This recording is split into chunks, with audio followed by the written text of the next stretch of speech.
Bonjour à tous et à toutes, dans le merveilleux nom de Jésus-Christ de Nazareth, notre Sauveur et notre Seigneur. Alors, cette énième émission de notre rubrique, les 4 minutes évangile, a pour thème la conversion à Jésus. Nous avons comme texte de base 2 Corinthiens chapitre 5, verset 17. Et la Bible déclare que si quelqu'un est en Christ, il est une nouvelle création. Les choses anciennes sont passées. Voici toutes choses sont devenues nouvelles. Et Paul met la condition. Si quelqu'un est en Christ, il est une nouvelle création. Donc la conversion en réalité est un processus qui dure toute la vie, aussi longtemps que nous sommes dans ce corps et sur cette terre. Ça veut dire que lorsque je suis en Christ, je dois avoir les mêmes sentiments qui étaient en Jésus. C'est-à-dire me déconnecter complètement de tout ce qui est passé.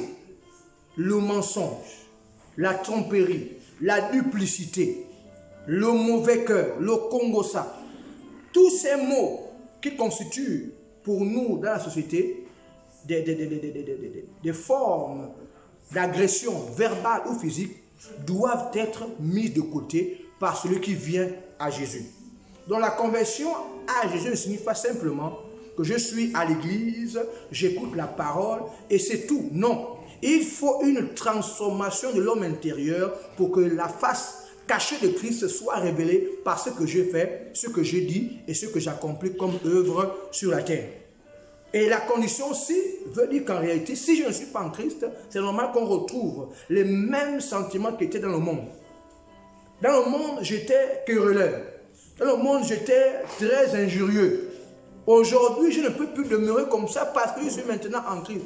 Et le même Paul va dire, si je vis, c'est Christ qui vit en moi. Et si Christ vit en moi, je suis affranchi de la loi du péché. Par conséquent, je ne peux plus accepter que le péché ait de la dominance sur moi. Par conséquent, je dois avoir une marche digne de ce nom.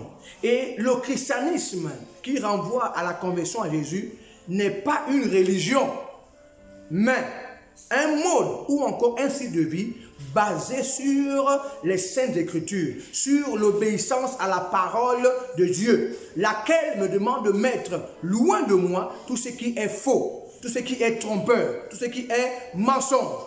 Et alors, je serai réellement en Christ et une nouvelle créature ou encore une nouvelle création. Mais le terme qui ici en réalité c'est une nouvelle création parce que Dieu fait de moi un être nouveau. J'ai une identité nouvelle, laquelle m'amène réellement à m'affectionner aux choses d'en haut, aux choses spirituelles et non aux choses charnelles, matérielles.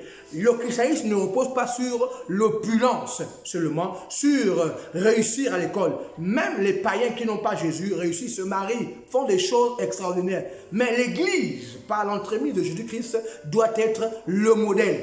Parce que Christ est la réponse au monde d'aujourd'hui. Sur ce, je vous invite à tirer de cette intervention des jeux de prière pour nous amener à devenir encore meilleurs. Que Dieu vous bénisse et vous bénisse abondamment.